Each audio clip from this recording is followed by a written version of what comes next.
तरुण रक्ताला वाव मिळाला पाहिजे, हे माझ्यासारख्या कार्यकर्त्याची मनापासूनची भावना आहे.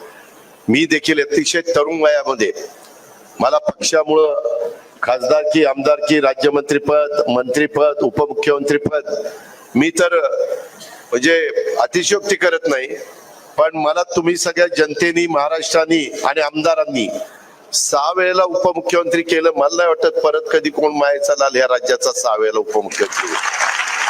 खोटं नाही सांगत, ही वस्तुस्थिती आहे.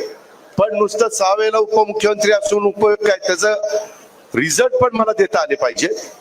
आणि त्याच्यामुळं आता बघा, मी मागे तुमच्याकडे पालकमंत्री म्हणून येऊन गेलो, मिटिंग घेतल्या, लगेच काय नाही, 1 महिना झाला अजित पवार बीड मध्ये आला नाही. अरे तिथं बसून मी बजेट करत होतो, 7,20,00,000 बजेट केलं. किती?